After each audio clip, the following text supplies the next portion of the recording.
ओम देवी प्रपन्नाति हरे प्रसीद प्रसीद मातर जगतोऽखिलस्य प्रसीद विश्वेश्वरि पाहि विश्वं त्वमेश्वरी देवी चराचरस्य शरणागत दीनार्थ परित्राण परायणे सर्वस्यार्ति हरे देवी नारायणी नमोस्तुते। नमस्कार, धनु राशि वालों के लिए कैसा रहेगा समय, ये हम बताने वाले हैं।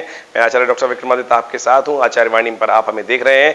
धनु राशि वालों के लिए 1 अप्रैल से लेकर विशेष तौर पर 10 अप्रैल तक के लिए समय क्या कुछ कह रहा है, क्या राशिफल कहता है और कहां से आपको लाभ होने के योग हैं और कैसे आप अपने नुकसानों को बचा सकते हैं, समझ लीजिए। ओवरऑल तो अच्छा दिखाई देता है हमें समय। ग्रहों का परिवर्तन इन दिनों में विशेष तौर पर आपके लिए कुछ शुभ योग बनाता दिखाई दे रहा है, लेकिन कुछ दिन रहेंगे जिसमें आपको सावधानी बरतनी है। देखिए, बृहस्पति अस्त हो गए हैं आपकी राशि के अनुसार से। बृहस्पति बड़े इंपॉर्टेंट भावों में आपके बैठे थे, बड़े इंपॉर्टेंट भाव में बैठे थे आपके धनु राशि वालों के लिए। आपको समझे कि मैं कहूंगा एक बहुत सुंदर तरीके से परिवर्तन का योग चल रहा था। ग्रह धीरे धीरे लाइन जो गाड़ी थी वो लाइन पे आती जा रही थी, लेकिन ऐसे में बृहस्पति का पूर्ण परिपक्व काल में अस्त हो जाना ये किसी प्रकार भी शुभ नहीं है। ये ग्रह दिखाता है विशेष तौर पर आपको बड़ी सावधानी के साथ इन दिनों में चलने की जरूरत है। बृहस्पति जब अस्त हो गए, देखिए ग्रह हमेशा कुछ अच्छा होता है तो कुछ खराब भी हो जाता है साथ साथ, और कुछ खराब होता है तो कुछ अच्छा साथ साथ होने के योग बन रहे हैं। लेकिन ऐसे में एक ग्रह विशेष तौर पर परिवर्तन की तरफ जा रहे हैं।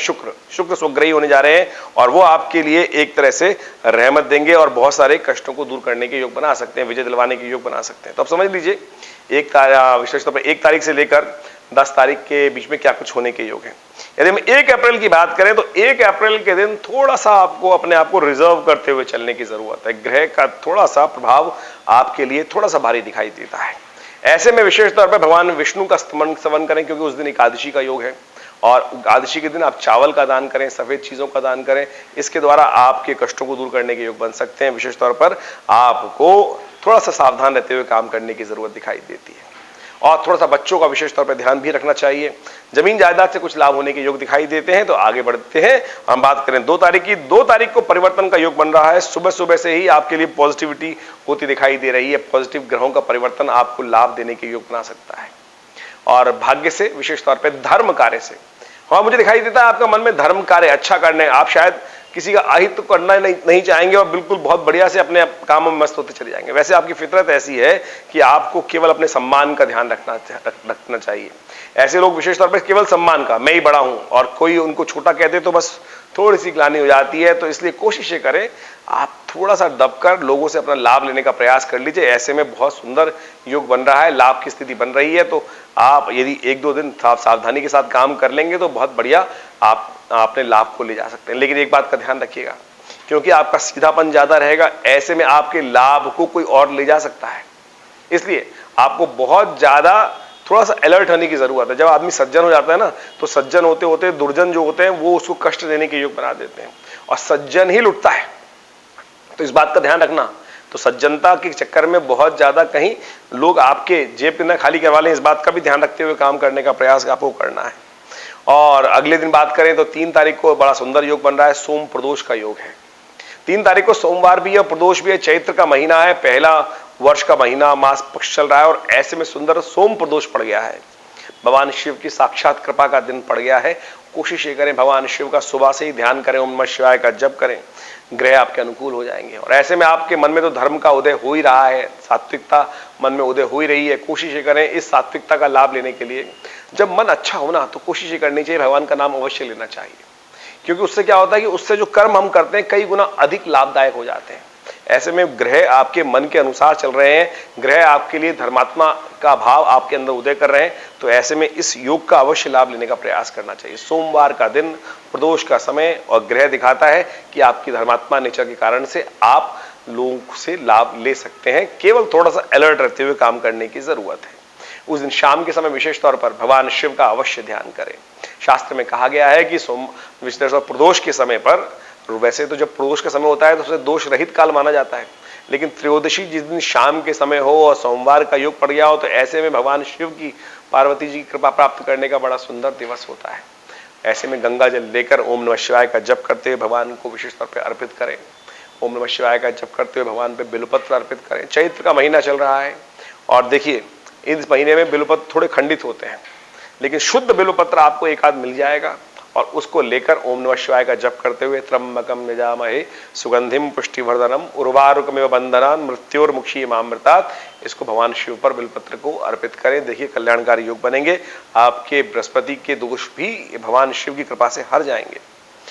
5 तारीख का दिन विशेष तौर पर रहेगा चतुर्दशी का दिन, और उस दिन चतुर्दशी का योग है, मंगलवार का शुभ योग पड़ रहा है, और ऐसे में सत्यनारायण व्रत उस दिन किया जाएगा, क्योंकि पूर्णिमा शाम के समय रहेगी। शाम के समय जब पूर्णिमा हो जाती है तब सत्यनारायण व्रत करने का शास्त्र में नियम बनाया गया है। ग्रह कहते हैं विशेष तौर पर, ग्रहों के दृष्टिकोण से यदि हम समझें तो आपके ग्रहों का दृष्टिकोण विशेष तौर पर साफ साफ दिखा रहा है कि आपके लिए बड़े कल्याणकारी योग बन सकते हैं और बहुत बढ़िया तरीके से लाभ के योग बन सकते हैं। सत्यनारायण व्रत जो विशेष तौर पर 5 तारीख को होने वाला है, 5 तारीख को विशेष तौर पर आपको एक काम और करने का प्रयास करना चाहिए। गज केसरी योग बन गया है उससे एक दिन पहले, कन्या में जब कहे हैं 4 तारीख को चंद्रमा, तो विशेष तौर पर गज केसरी योग बना रहे हैं, और उस दिन गज केसरी योग के साथ साथ बड़ा सुंदर योग बन सकता है। भगवान की कृपा प्राप्त करने के लिए लाभ के योग बन सकते हैं। ऐसे में भगवान सत्यनारायण का पूजन करें, उनके लिए चूरमे का भोग लगाएं, विशेष तौर पर उनकी कथा का पाठ करें, ओम नमो नारायणाय इस मंत्र का जप करें।